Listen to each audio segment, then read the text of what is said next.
Hello, everyone. Welcome back to Everyday Anarchism. I'm your host, Graham Culbertson, and welcome back again to John McGowan, who's been on this show many times. So, John, thank you for joining me again. Always glad to talk. And today we are talking about this book, Liberty as Independence, the Making and Unmaking of a Political Ideal. It's a work of intellectual history. I really enjoyed it. It's by this very, let's say, eminent historian, Quentin Skinner. And I thought I would ask if you could start by explaining who Quentin Skinner is. Yeah, so Quentin Skinner is a eminent, as you've said, British intellectual historian. He is particularly interested in the history of political concepts, and he wrote two uh, multi-volume works, one called Foundations of Modern Political Thought, which was his first masterpiece, if you will, published in 1978. And it covers figures like Luther, Calvin. So it's prior to, if you think of Hobbes and Descartes, 1650 or so, as the beginning of modern philosophy, these are the figures who predated them. So Skinner went on to write a lot about Machiavelli and Hobbes both. He has a couple of books on both of those figures. And he also has a 3-volume work called Political Visions of Politics. In terms of, I guess, larger theoretical questions, he was associated with and fairly polemic about the idea that the intellectual historian should understand concepts in context. And he was very much against any kind of presentism, which would take what Hobbes had to say about liberty and assume that Hobbes meant the same thing by liberty as we did in 2015. And so he's a historian who sticks incredibly closely to the text of various writers in their historical period, interested in how those writers are responding to other writers. And then the other thing he has as an advantage over everybody is he reads everything. So as he says in this book, Liberty is Independence, he's looking at sermons, he's looking at political pamphlets, he's looking at novels, he's looking at all kinds of legal theorists, as well as the people we think of as political philosophers, Hobbes or Hume or Locke. So the density of his involvement in the dialogue taking place at a particular moment in history. I will say there are two limitations to that. Again, one he admits to is that despite his interest in Machiavelli, he's very Anglophone oriented. So we don't get much of a sense of what's going on in the continent at the same time. And the other is that, and this is more frustrating to me, but that's because I'm a unreconstructed presentist. He really never does any evaluation. He tells you what Locke thinks, but he never allows himself to say, well, here's some holes in Locke's argument. The only place he'll say with there's holes in Locke's argument is if someone in Locke's own time argued against Locke. And so there are times I feel like I'm not getting as much of a thinking through of the concepts as I might want. And the last thing I'll say about that is I was in a conversation once with Martin Jay, eminent American intellectual historian, and someone complained about Jay's work, not doing this or not doing that. And Jay just said, hey, this is what I do. I'm not stopping people from doing other things. This is what I do. And I feel the same with Skinner. What Skinner does is so valuable in terms of the archive he offers to us that we shouldn't be worrying too much about the things that he doesn't do. Yeah. I actually say I would agree with all that. I mean, this is a relatively short book, and I cannot imagine how long it would have been if he had tried to cover just French. I mean, let alone the language problem and everything, but just the French debates about liberty at the same time. Besides doubling the length of the book with the translation issues, he couldn't have done it. I mean, this is what he does, and what he does is, frankly, it's incredibly valuable. I found this so valuable. Yeah, no, and presentists like me are piggybacking on the work of a scholar like Skinner. We can say, "Oh, okay, Skinner's done all the homework for me. Now I can zoom in and you know do my conceptual analysis and evaluation." Yeah, I also want to say before we get, I do want to get you talking about Wittgenstein and maybe J.L. Austin a little bit. But when I was reading this book, when I got to the point, speaking of this, like as you say, like the lack of analysis by Skinner early in the book, when the Whigs are triumphant and they're all explaining, and I mean you really are like caught in this historical narrative. You feel like you're there, and they're just trumpeting the success of Whig government and Whig rule of law. And I just remember reading it and thinking like, this is so unbelievably one-sided. I can barely stomach reading this. And then there is in subsequent chapters from subsequent writers in a later generation an utter demolishment of that entire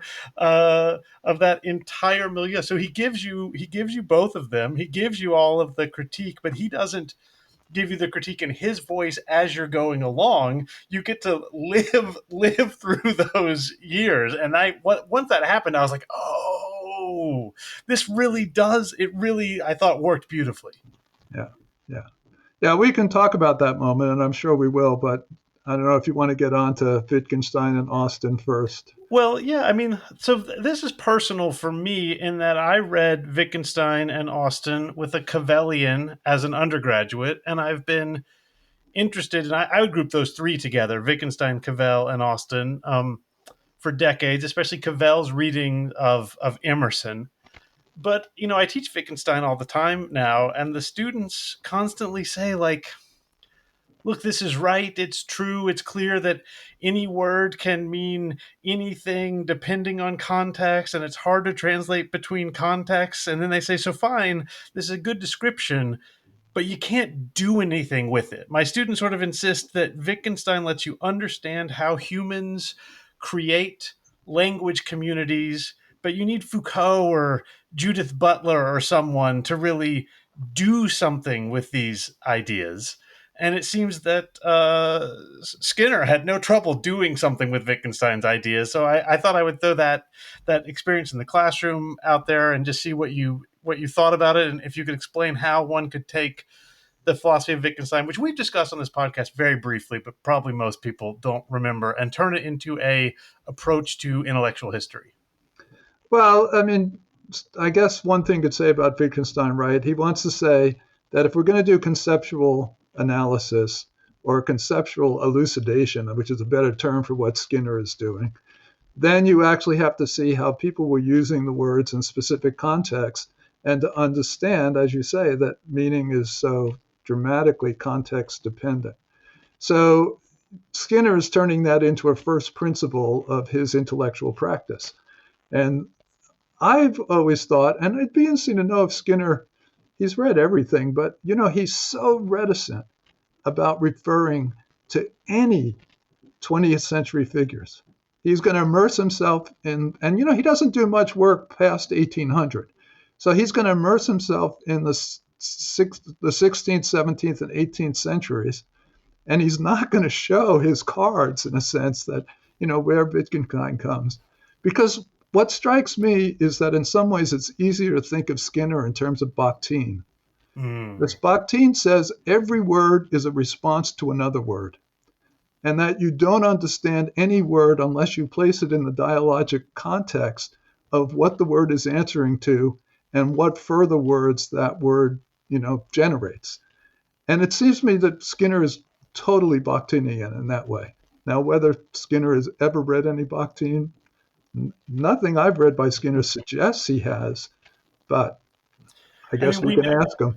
we know Skinner has read Wittgenstein and Austin because at least early in his career he mentions reading these figures and them serving as inspirations. But it's right, and this book doesn't begin by him saying, as Wittgenstein writes. That's not how this book works. Well, it's interesting because Skinner, England gets split between the two. Skinner is definitely a Cambridge man.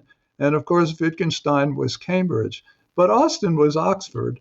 So, but he would have been steeped in his education in the, he got his degree in the late 60s.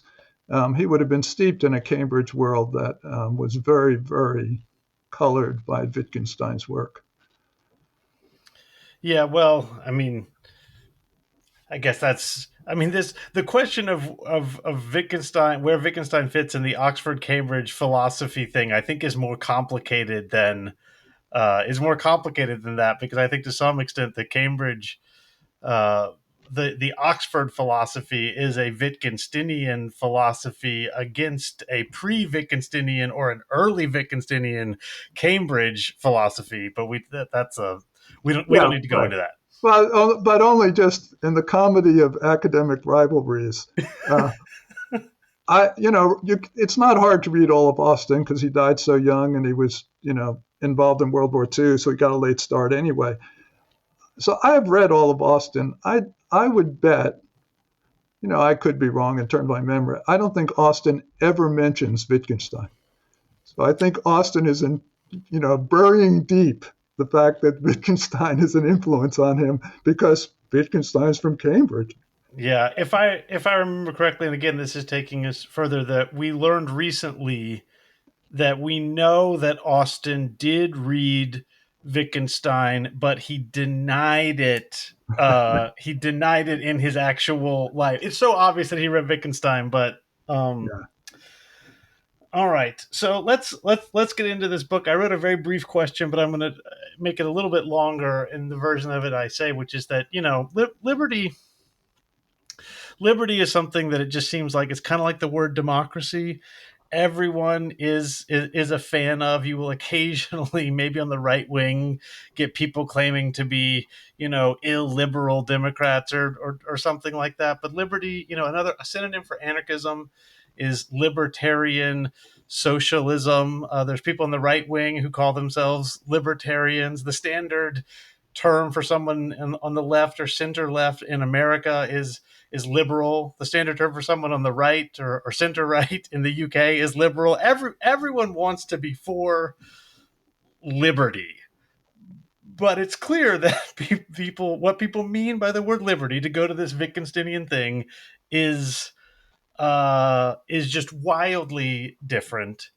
And Skinner's central claim in this book is that there's two uses of the word liberty that we can find pretty clearly side by side in this. I guess it's about a 200-year strand of history, and one of them is dominant at the beginning of this period: liberty as independence. And it is connected to, and David Graeber makes this connection to, ancient Rome and possibly also ancient Greece.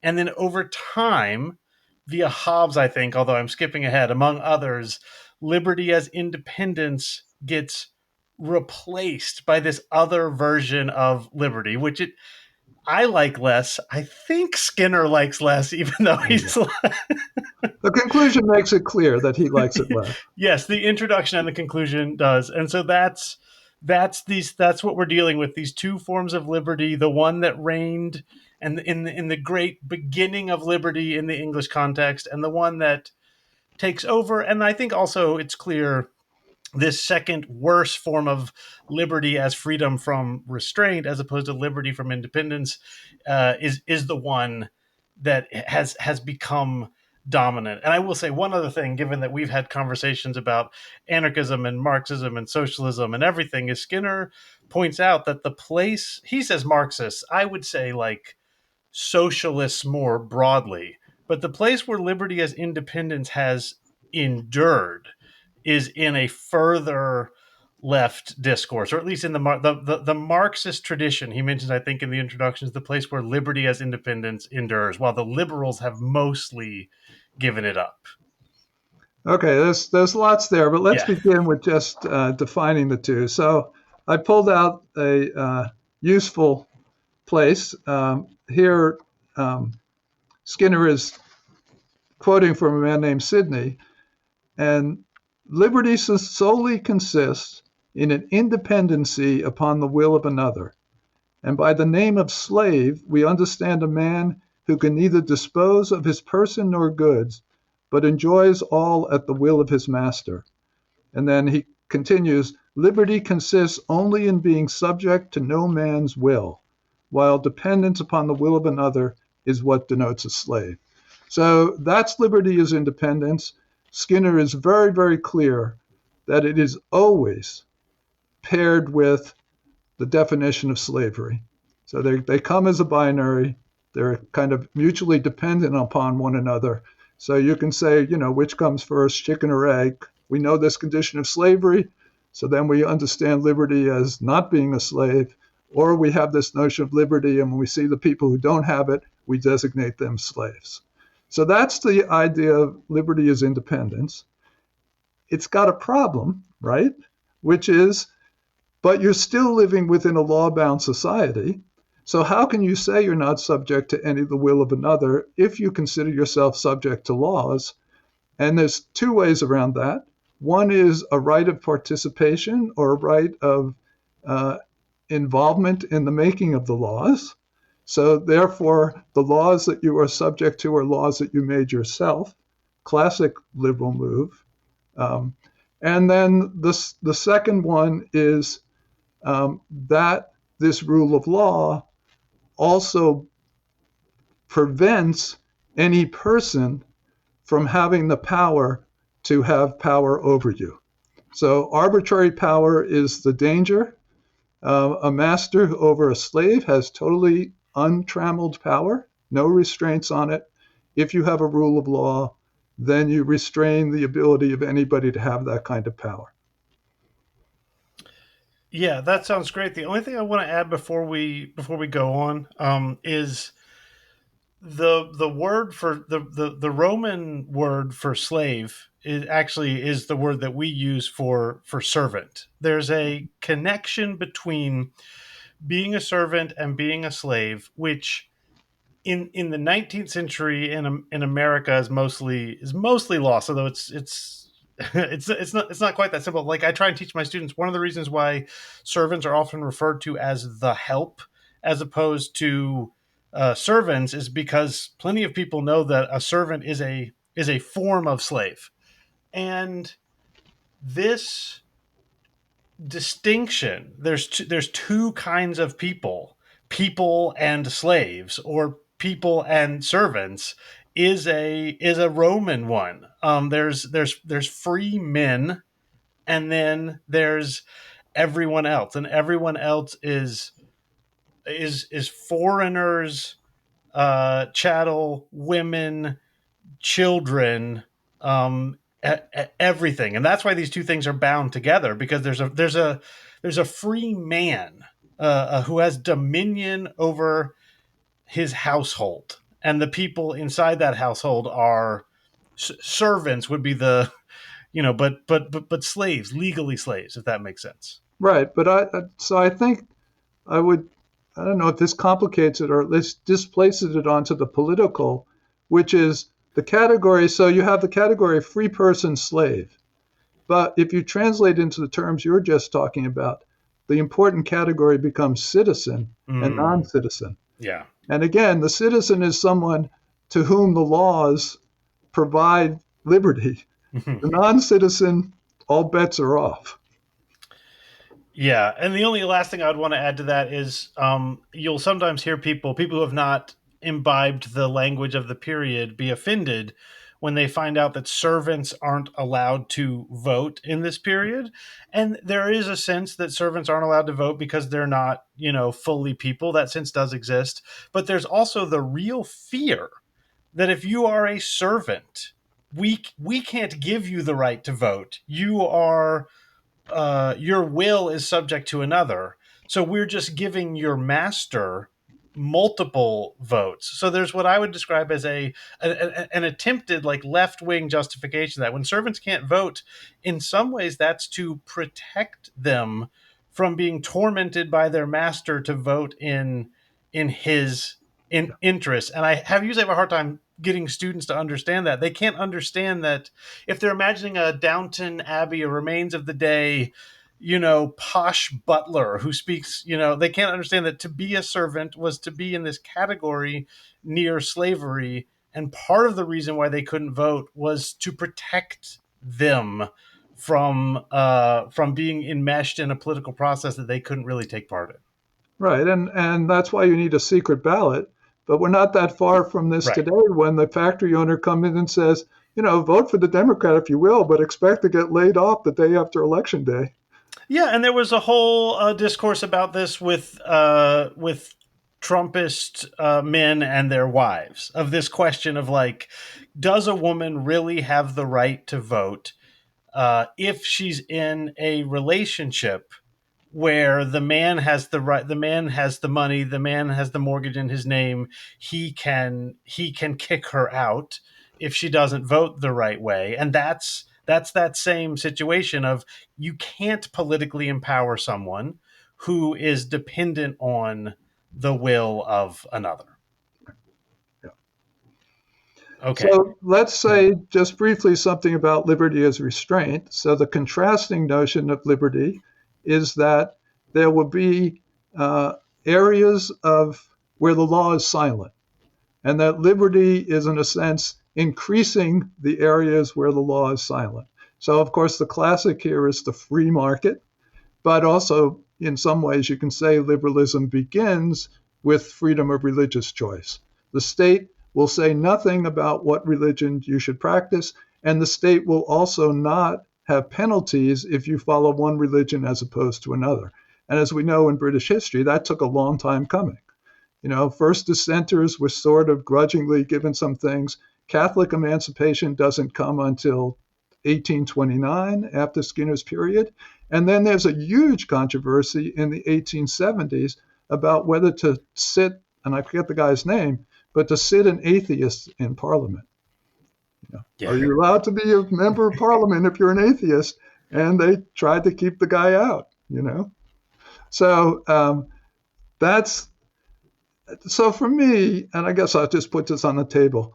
I don't see those as actually mutually exclusive. I don't see one as so much replacing the other. I think Kant and J.S. Mill, both, paragons of whatever you want to call liberalism, are totally with liberty as independence.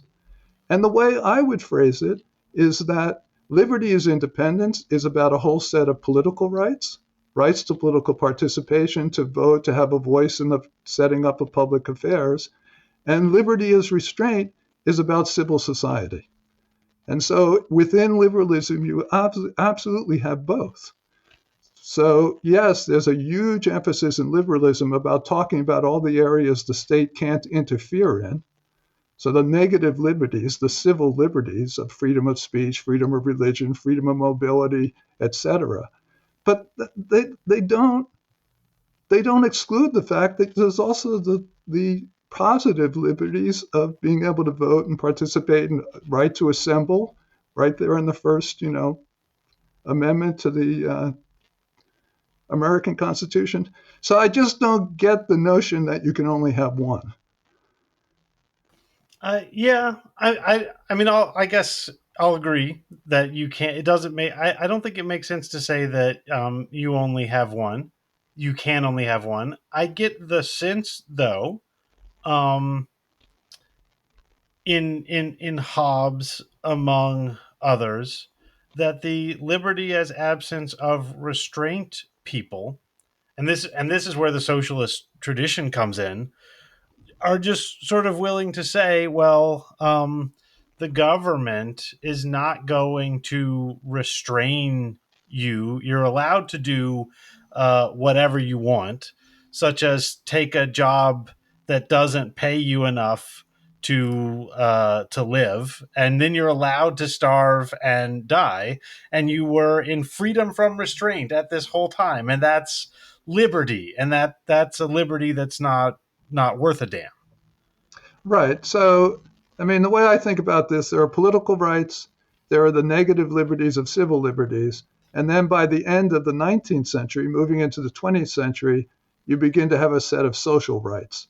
And the idea of social rights is right to employment, right to health care, right to an education. And those things are meant to then make freedom effective. Right. But let's go back Yes. to Hobbes, right? Because as Skinner makes really clear and really interesting, that the real point of contention, at least as we move into the American and French revolutions, and Hobbes rises triumphant in a certain kind of way. The real point of contention is Locke's claim that if in fact you are subject to arbitrary power, you have a right to revolt. And the whole issue becomes around this notion of alienable versus inalienable rights. So, you get this hardcore by the time you get to Mill. Locke is a little squishier on it because it hasn't been dramatized, the consequence of this. But basically, Hobbes, as classic conservatives, the party of order, the thing they fear most in the world is anarchy and civil war, basically says once you establish the set of laws, you have no right of petition against them, certainly no right of revolt against them. Submit and just be glad that the law gives you enough security to live your life, and then hope that the law will carve out these areas of non-interference. Yeah, I think that's absolutely right. This is, I mean, I was just reading the Declaration of Independence and comparing it to the second treatise on government by Locke because there's this famous change where Locke says property, uh, Jefferson says pursuit of happiness, and that has enormous ramifications. But yeah, I mean, Locke is very clear, and I did an episode on Hobbes as part of the English Civil War, English Revolution series. Locke is very clear. Governments exist to make to ensure that you have your liberty, and you allow them to exist. You consent to them because they are granting you your independence. That's you, because you are a free man in this scenario. We know you're not a woman in this scenario, or an African who's been transported to the Carolinas, where Locke wrote the Constitution that included slavery. So we know if you're reading Second Treatise of Government, you must be a freeborn British man, and the government is therefore a tool of your liberty, and you have these rights. I mean, there's this funny moment where Skinner, I can't remember who he quotes, says like, well, these rights have to be alienable because you have to be able to agree to alienate them to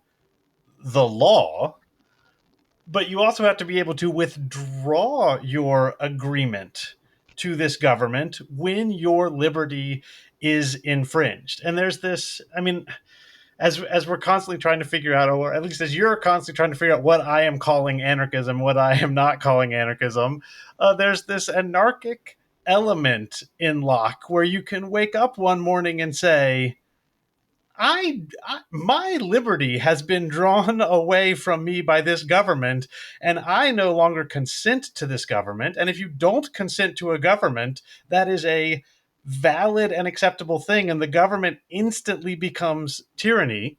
This is, Anthony Caldelis said that the Roman Empire, on my podcast, he said the Roman Empire lasted so long because the government was afraid of the people. They were afraid the people would withdraw their consent. And Hobbes says that way is anarchy. That way, I mean, again, in some ways, Hobbes and Locke sort of agree with me on what anarchy is.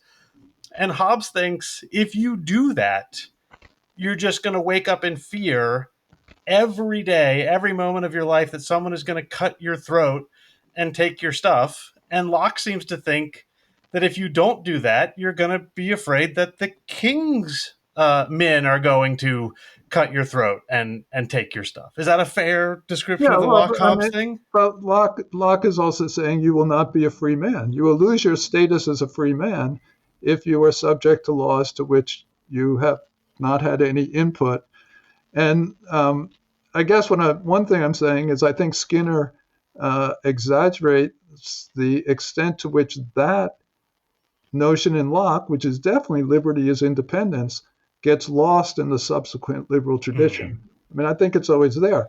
And then this gets to, Skinner's reticence about evaluation because, it's a big thing in Locke. Locke recognizes, there's a big fly in this ointment, which is the fact you and I never gave any consent. Yeah.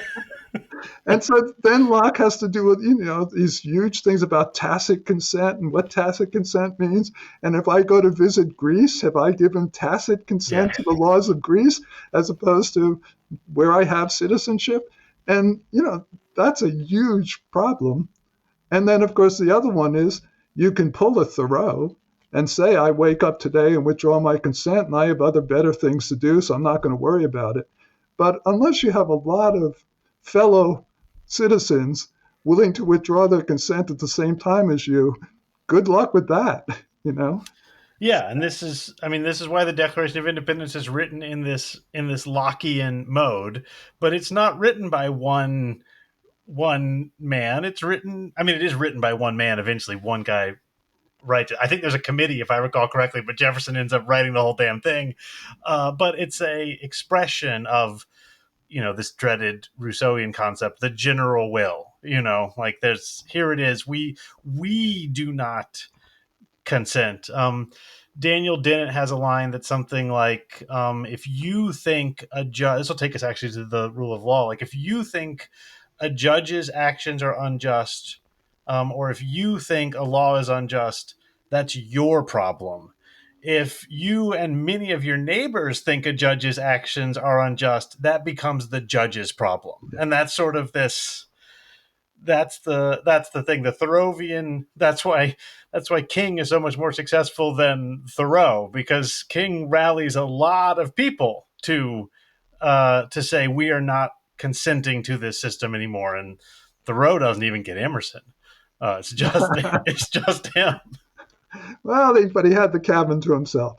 Yeah, yeah, yeah. So let's talk about this, because this again, from my anarchist perspective, this was the thing that was just ringing out to me in that portion of the book that I was talking about, where all these people say, like, the law is totally fair and the magistrates are really good, and there's no chance of illegitimate use of power. So there's an often disliked but very famous statement by Noam Chomsky, which is that anarchism is the belief that no power is legitimate unless it can be justified. And if your power dynamics are clearly justified and clearly make everything better for everyone, then power dynamics are okay. Now, most anarchists, or at least many anarchists, say, well, that's not really anarchism. It certainly, to me, seems to accord with this Lockean near anarchism thing. And so all these Whigs have this argument that says, like, no, we, like they're trying to pass the Chomsky test. They would say, like, if you stand up and say the magistrate is unjust and the laws are unfair, they say, that we would never do that. And then when Skinner goes into the people who actually write about how unjust the magistrates were, how much they favored their friends, how much they favored the wealthy, how the laws were made by legislators in what these things that are called rotten boroughs, which are essentially places that can elect a member of parliament. Gerrymandering. Yes, places that can, yeah, but like places that can elect a member of parliament that only have 7 people living in them. When other places might have 1,000 people. And so this claim, this like liberal claim that that's okay. Our authority is legitimate because our magistrates are good and our laws are good. It just seems to fall apart upon contact with reality. Yeah, well, I think you have to separate out two things here. So the first thing is the legitimacy question. So, the Whigs are trying to justify the 1688 rebellion. They're basically saying, yeah, we had a right to fire the king, send him off, James II, send him off to France, bring in William from Holland, and we have a right to do that. And so everything that follows from that government is legitimate. So that's their first problem, and that's the Lockean thing. We have a right as the people to fire the king.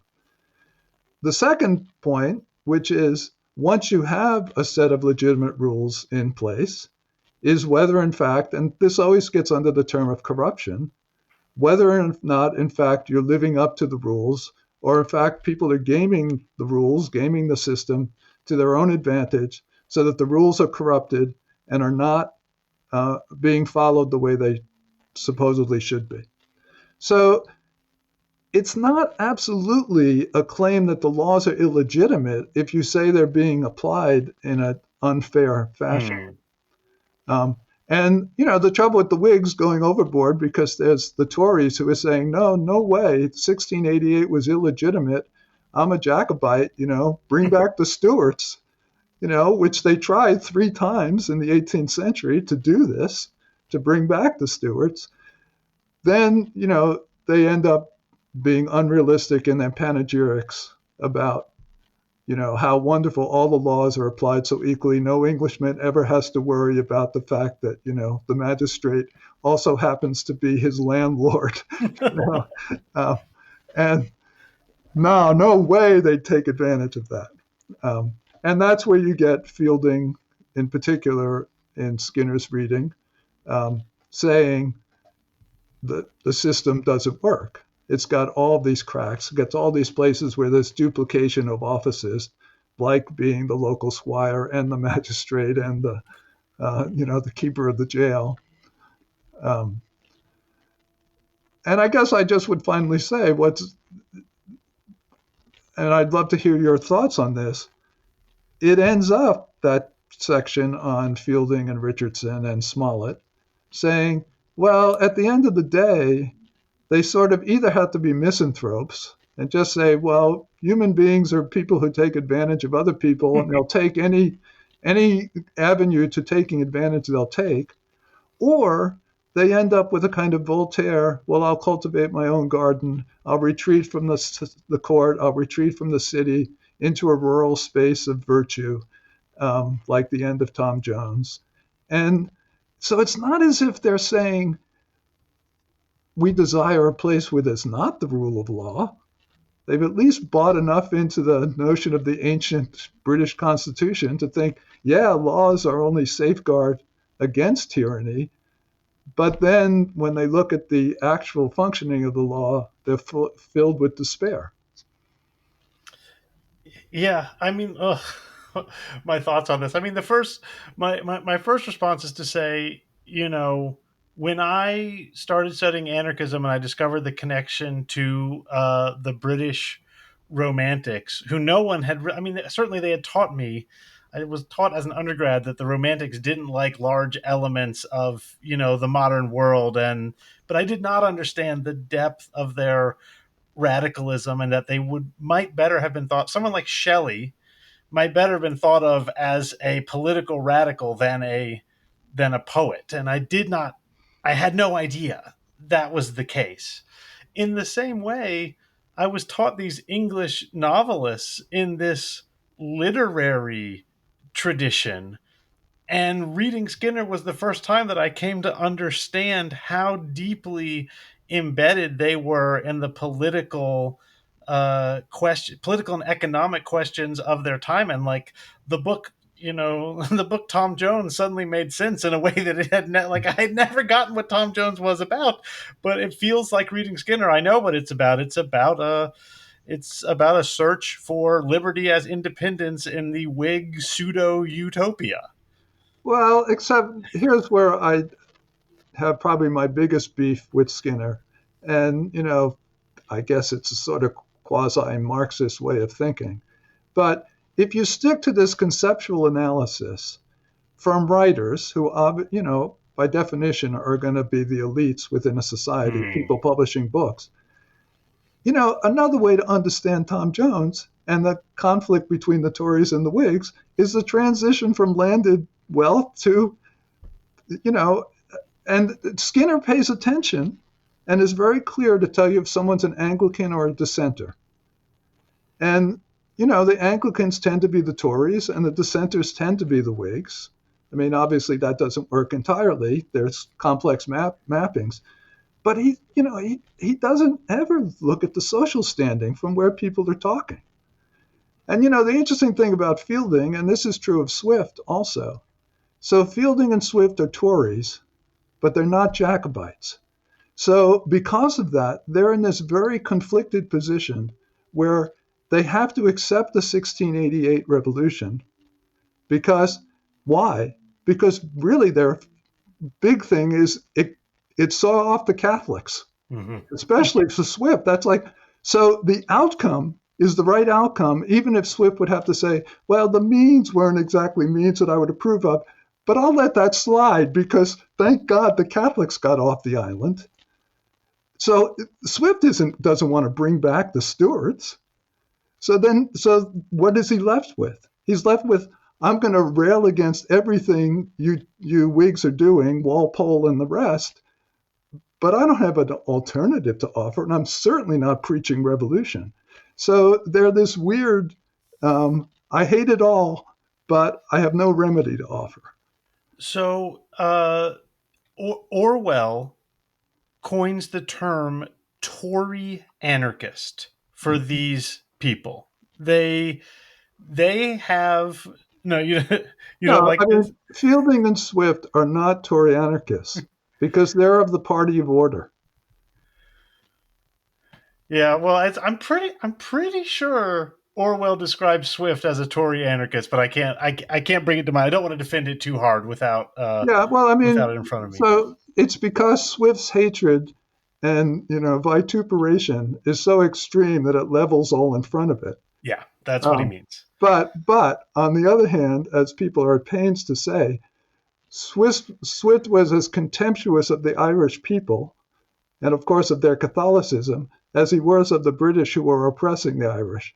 So it wasn't like he was a champion of the Irish people, even Well, as he that's was a hero to the Irish because he did such a great job of showing how tyrannical the British overlords were.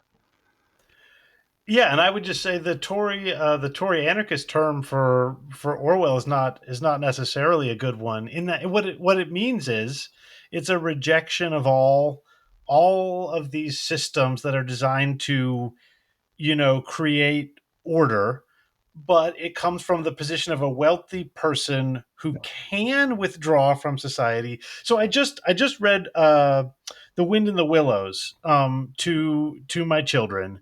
And it's obviously, again, another work. It was a great inspiration for Tolkien. It's obviously another work of sort of conservative anarchism, because the problem is that the local rich guy, Mr. Toad, is behaving very badly and endangering everyone's life. And the local squire, the badger, sets out to solve this. And the badger is going to solve this and make everything fine. But then something terrible happens. The police get a hold of Mr. Toad. And as bad as Mr. Toad is, the police are much, much, much worse. And eventually, Mr. Toad is delivered back to Mr. Badger by escaping, and the Badger uh, attacks the villains and frees Toad Hall. Spoilers for people who haven't read The Wind in the Willows. And order is restored. Toad is no longer going to threaten people with his dangerous driving. And order is restored because this one rich guy is restrained by another rich guy who is of higher moral fiber and comes from an older family. And that is Tory anarchism. The government cannot fix it. The people who can fix it are the wisest, who also happen to be the wealthiest and from the oldest establishment of families. So to be a Tory anarchist is not to be is not to be a hero from a democratic socialist perspective, but it is to say, what, the only thing more dangerous, there's two things more dangerous than Mr. Toad behind the wheel. One is gangs of thieves and robbers, and two is the state. So the Tory anarchists hate these things, and then they retreat to their manor. Yeah. Well, I mean, we can argue about Swift and Fielding in that response, but that's not Skinner. And Yeah. the reason it's not Skinner, but it's close in a certain kind of way, because Skinner is a Republican, with a small r. And he's drawing on a Republican tradition. That's why Livy is so important to him and Machiavelli. And central, and this you get this in the American founders, who you can think of as Republicans in this way too, central to them is a notion of virtue. So, where you're going to get good government and where you're going to get the impetus for reform is exactly from this. The wisest and best person will end up to be in a position to influence, and then you want conversion. You want Mr. Toad to reform his driving habits. Yeah, and in that book it works, and it's just like this is and if you're one of the poor people who got run over by Mr. Toad, that's not that important to Mr. Badger. It's just not that. It's Collateral damage on the road Yeah. to virtue. Yes, collateral damage on the road to virtue. Yeah, I mean, look, there's a lot more to talk about this tradition, but again, just to jump ahead, it seems to me, I mean, the thing that I was thinking all through reading this book and has sort of lingered, and you already brought it up. It's the economic question. It's that in the 19th century, and this is why the Marxists keep it alive and why they have the tradition of wage slavery, but I can also pull it back to Winstanley. Um, I mean, when Stanley says, "I'm done with all of this. I just want to raise some crops on this land no one else is using. Leave me alone." It's a form of liberty as independence, and the government comes and says, "No, someone else owns that land." And when Stanley says, "No, no one else owns it. I've checked. I've got my papers in order. The ancient law of England allows the wasteland to be cultivated by people who are hungry. Like the law is on Winstanley's side. It doesn't matter. They throw him in jail." Um, and this what becomes what's called the social question in the 19th century is lingering here. If you are a servant, you cannot have any of the kinds of liberty, but you can actually have both kinds of liberty if you just have a job.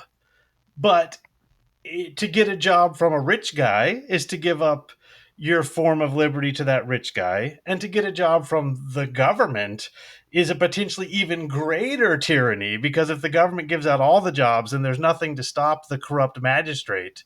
And so we end up with this thing of, okay, we can have liberty as freedom from restraint and liberty as independence if we can have everyone able to have gainful employment and their employer is neither the state nor a wealthy individual. And Thomas Jefferson solves this problem by saying, well, just give everyone 40 acres of land, everyone will be their own boss, except for women. And this is not talking about Jefferson's life. Jefferson did not have 40 acres. Jefferson was a plantation slaveholder. But in his utopia, women still are not going to count at all.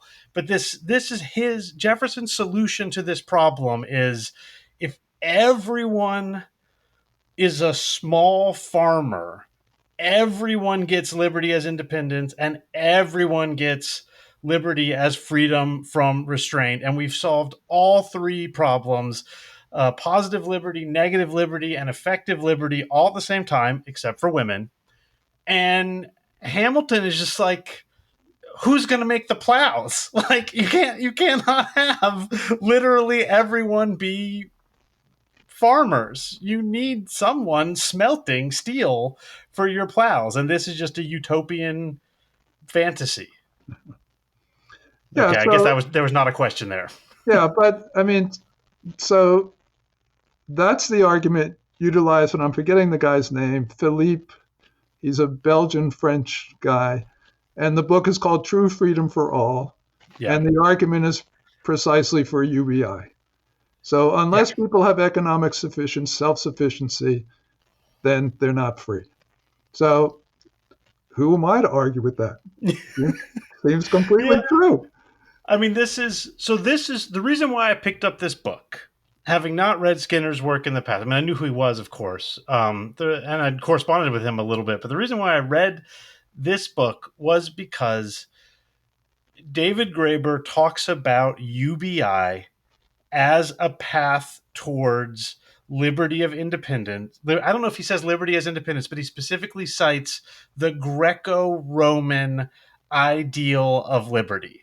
And I just thought this work of intellectual history that so narrowly focuses on these 2 centuries at the same time leaps to my interests and Graeber's interests in the classical world and the very, very live question right now of how we can have liberty as independence. And it does seem to me that the answer and the the answer to this question, at least from my anarchist socialist perspective or anarchist communist perspective, is something like this. The traditional democratic socialist answer is not UBI. They say UBI will be wasteful. Everyone should get government jobs. And then I'm just imagining, the Whig magistrates who are their bosses at these government jobs. Well, first of all, that's a misunderstanding of democratic socialism, Well, because but the other thing is, so Skinner goes there immediately in his conclusion. mhm, The first thing he says is this is going to be about workers' rights. yeah. But I think you're missing something important here, and that I want to emphasize. So again, it goes back to this notion of political rights.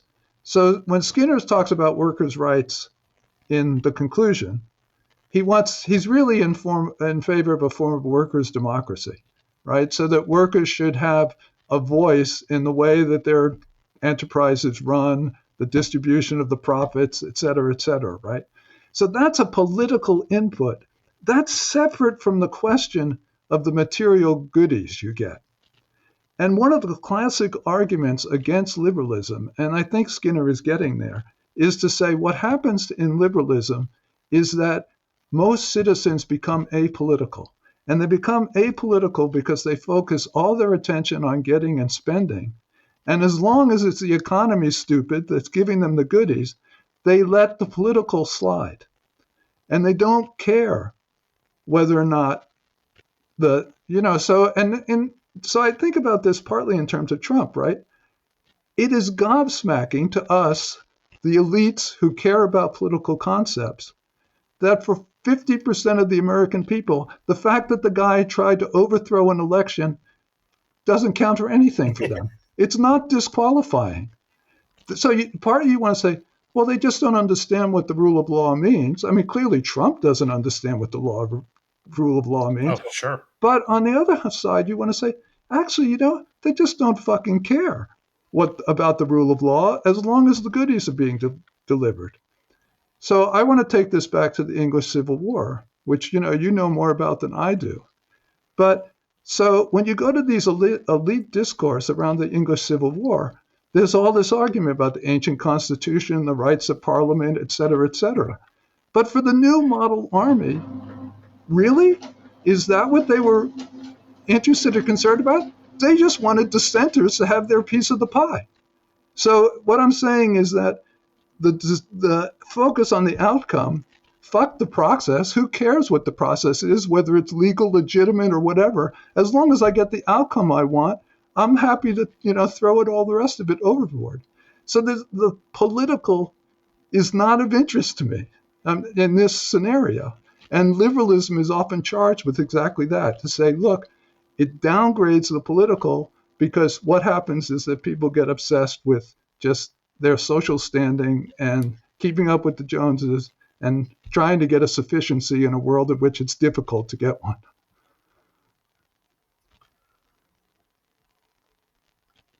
I mean, I think that makes sense. Yeah, I mean first of all, I think that makes sense in terms of the new model army. They definitely want. They're looking for liberty as independence, I would say, and that has to have an economic component to it. I think it makes sense from the from the Trumpist position as well, in terms of thinking about they don't care about the politics. What maybe this isn't going to answer your question, but what I find baffling about the Trumpist thing, if that's the reading, is that the Democrats were. I mean, I tell everyone I quit my job and started this podcast because at that time Joe Biden was sending checks to me for having children. And I experienced liberty as independence for the first time in my life. So, I mean, look, reading this book, I know that's what No, no, this no, book no. is about, But but this go is what ahead. I'm arguing. That's not liberty as independence as Skinner defines it. As Skinner defines liberty of independence, it's input into the process by which the laws are made. You just got granted this out of the blue. You didn't have any input except that maybe you voted for Biden, but he didn't promise he was going to start sending money to people for having kids. No, that's not what I meant. What I meant was at work, I tried to have input, and I was told that I could either stop having input or I could stop having a salary. Those were my two Right. options. But what you did was secede. So, I mean, this goes, the famous Hirschman book, Exit, Voice, and Loyalty. You were given the wherewithal so you could exit, just like Thoreau exits. What you were denied was voice. And the other alternative is loyalty, where you just go along and say, okay, well, for the good of the institution, I won't make waves. So you were put in a position where you had to exit. On Skinner's terms, that means you lost liberty as independence because you didn't have a voice. I lost liberty as independence in my workplace, but Right. I gained it in my life. No, no, no. Yeah. What you gained in your life was lack of restraint. Yeah, freedom from restraint. You didn't gain independence, not on Skinner's terms. You just got to go into a private sphere where no one could tell you what to do.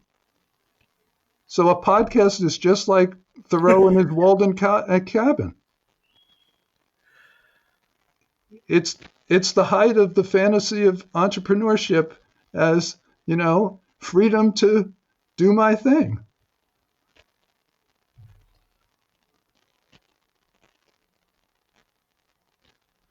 It's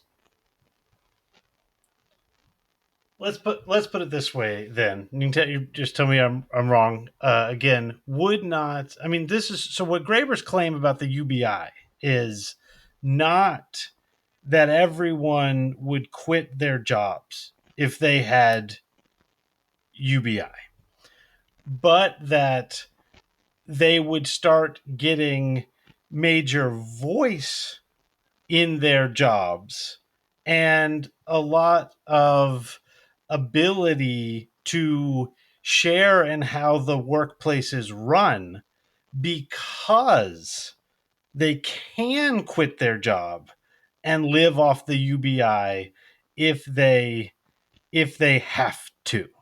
Does that make Yeah, sense? so they're going to leverage the economic power to have political power, which currently is only something billionaires get to do. So it'd be Yes. nice if the rest of us could leverage some economic power. But this has made me think, so again, according to Skinner and Skinner's notion of independence, freedom of speech is not voice.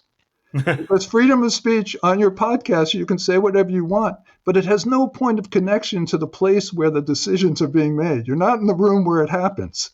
You're out here shouting in the public square along with everybody else who's shouting in the public square. So liberty as independence for Skinner has to be effective politically. It has to have actual true input into the processes by which the laws are made.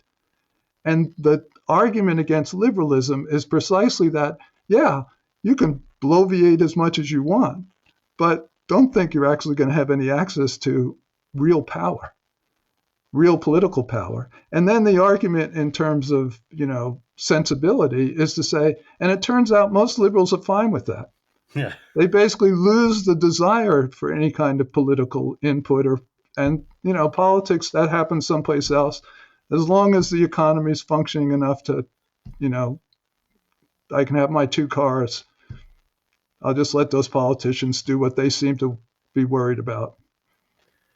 Yeah, and then the only thing I would like to add to that is, when I did my episode on the Democratic Golden Age of Athens, uh, Cliff Mark, who was there, said, they didn't have freedom of speech in the sense that we have, like the power to bloviate and not be attacked. You totally could be censored, or Think of censored is the poor Roman word. Socrates. Yeah, what they had was the right to fully participate and say whatever they wanted during the political process. So you could stand up and argue for whatever you wanted. You had freedom of speech the same way that every member of society had the same freedom of speech that every member of the House of Representatives has in our country. They get to stand up and say what they want. The And then House once the, does the House does have to meet in order to yeah, activate that freedom. yes, but they the Athenians had it just by showing up, at least. Well, I mean, probably it was in the meetings. Actually, I think it was in the meetings. I don't think you had it on the street necessarily. You had to go to the Right. meetings, and then you were a citizen legislator. And then, I if was what just you, joking yeah, about I know about you have to the convene the shutdown. meeting.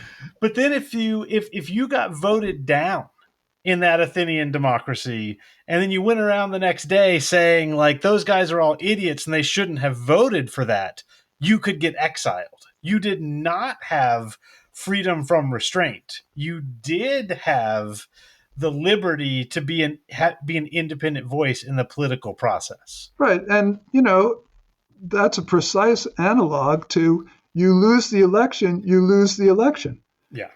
and it's a flaw in our system that they weren't called to account, and it's partly a flaw because the law acts so slowly. There were the various indictments, but, by the time the clock ran out after 4 years, you couldn't act on them.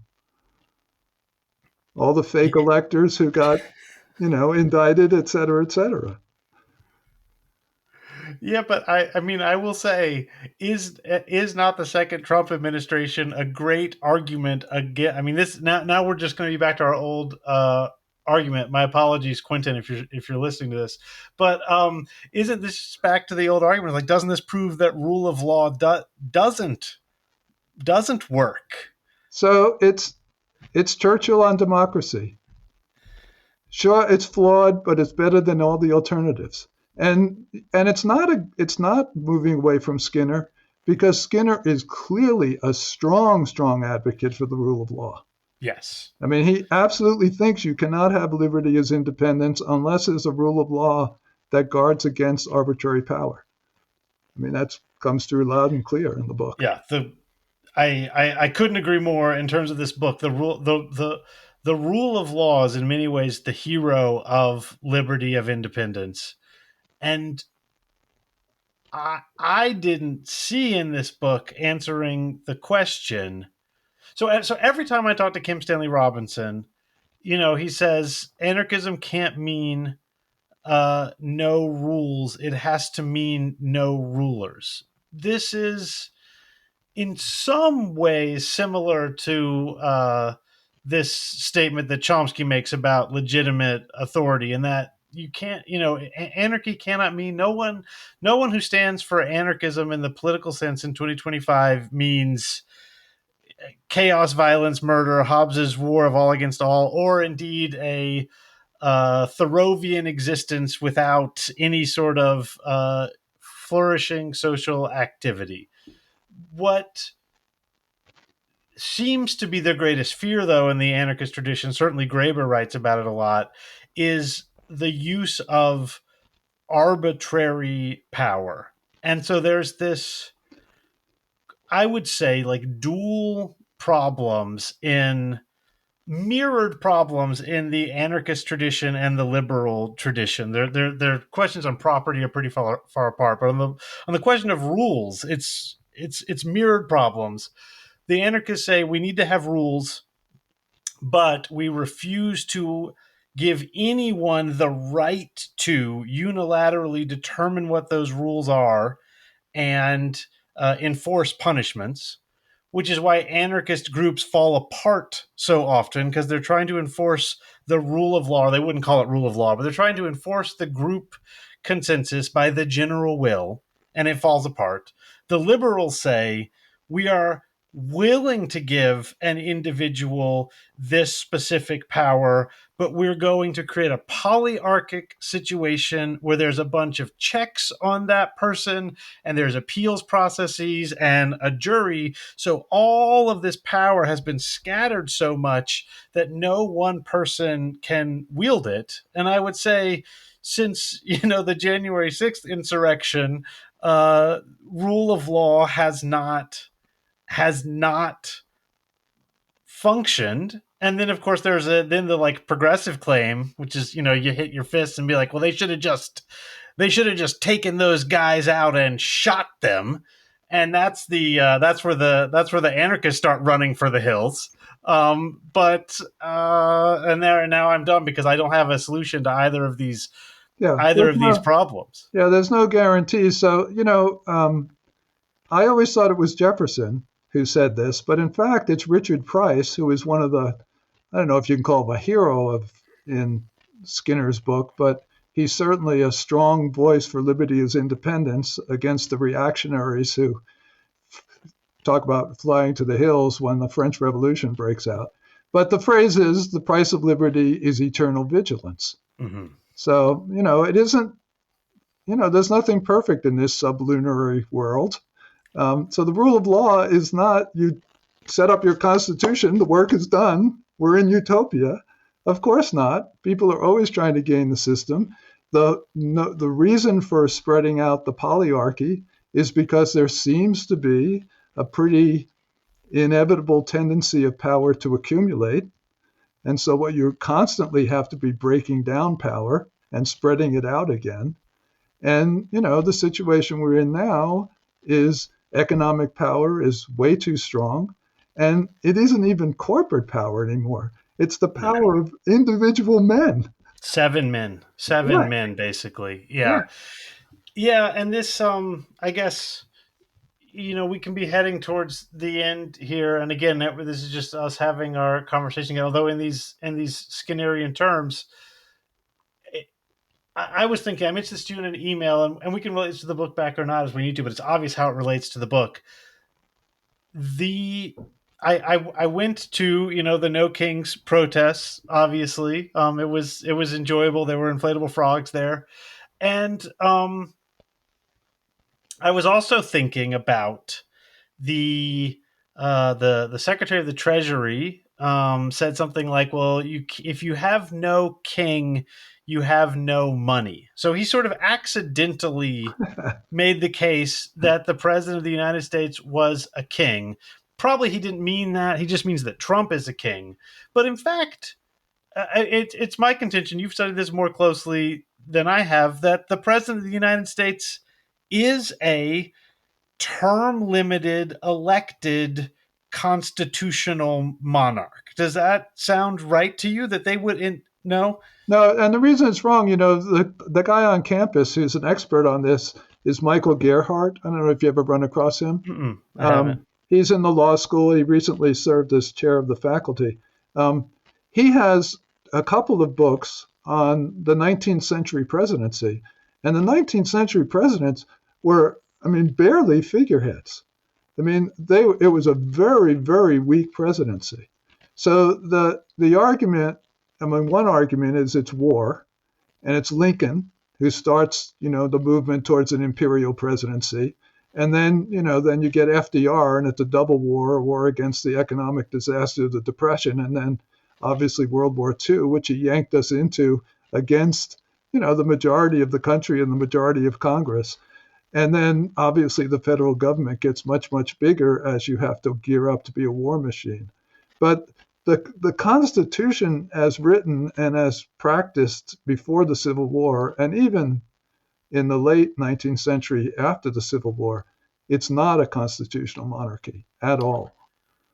Well, I was not, I'm no expert on this, but I thought that Pitt, Gladstone, and Disraeli were the dominant forces of their era, not the monarchs. In other words, a figurehead who can assert himself but can also fade in the background is what I mean by a constitutional monarch. Well, I guess obviously I misunderstood the way you're using it. I'm thinking about where power accumulates. If we're thinking of power and how power accumulates, power has now accumulated drastically to the presidency. Um, and the countervailing checks, Congress and the Supreme Court, have basically turned into, bootlickers. That's not written into the Constitution. So the at least in that sense, if you're thinking about the centering of power in one place within the government, that's why we're in a constitutional crisis, as far as I'm concerned. The Constitution's been thrown out the window. So my question is, and this is a question for a historian of 19th century British monarchy, is doesn't the president in 1801 and the King of Great Britain in 1801 have roughly the same amount of power? I'm not talking Yeah, about, right. Yeah, no, I understand Henry the question V. now. Yeah, Yeah. yeah, that's a great question. That's a really great question. The Um, face is on the money. War is supposedly done in his name, but it's yeah, the prime minister who this prime minister and the speaker of the house should not be the face of the government. And in some ways, so this is one of Tolkien's old jokes, is what you want is a dummy king, yeah, who power can't accrete to, but power can't accrete to the prime minister so much because the king is probably taller and handsomer and has that big hat. So this tall figurehead who technically is in charge of war, prevents too much power from accreting to the prime minister. And look, the story is perfect, John. You're telling me, oh no, they're nothing like a constitutional monarch. Have you seen the constitutional monarch of Great Britain lately? Let me tell you, power is not accreting there. right. Precisely the opposite. I would argue that the Charles the Second probably is closer in power to George the Third than Trump the First is in power to George the Third. That would be my So there's guess. two radical differences between the American and the British accumulation of power within government. The first is that the American president also becomes the head of an American political party.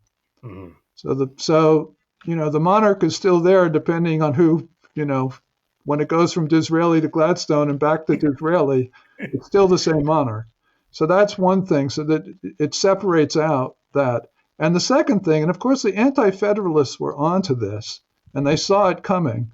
It doesn't happen until whatever 1806 or whatever with Marbury versus Madison Yeah. is the Supreme Court. And you just don't have an analog to that in British politics. Not in the same kind of way. I mean, they've tried more recently, right? When they told Boris Johnson he couldn't prorogue Parliament. I mean, that was a big moment in British politics. 250 years after the American Supreme Court started throwing its weight around. Yeah, yeah, no, I was certainly following that. And I do think, yeah, I mean, the Supreme Court, I mean, even Hamilton in some of the Federalist Papers admits that the Supreme Court is going to take some of that, but they all knew this is one of the things. So real quick, just for my listeners, one of the things that they'll teach you in whatever, I don't know when we do American history anymore, 11th grade, 12th grade. One of the things they'll teach you is that we have three co-equal branches of government. This is absurd. Right now, the presidency is by far the most powerful. As written, the Congress is the most. There was never an attempt to have three co-equal branches of government. There never has been, nor was there supposed to be. I don't know what 10th grade teacher stuck that in people's minds, but I mean, I heard it on NPR, co-equal branches of government, and I just thought, who wrote this?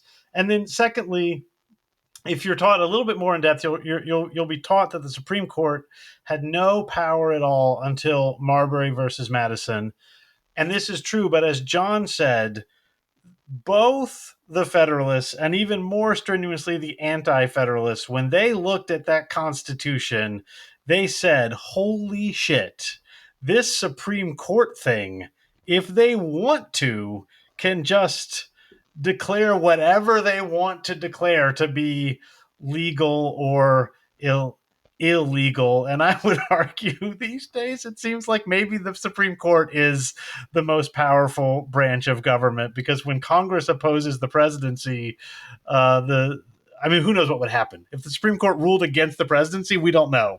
Maybe we would find out it has no power at all. This is the problem. Yeah, right, right. Well, great. It's fun talking to you as always, and I'm sure the conversation will continue. Yep, we'll have to keep going. Thank you so And we much, do John. have to recommend Quentin Skinner's book. It's a wonderful book.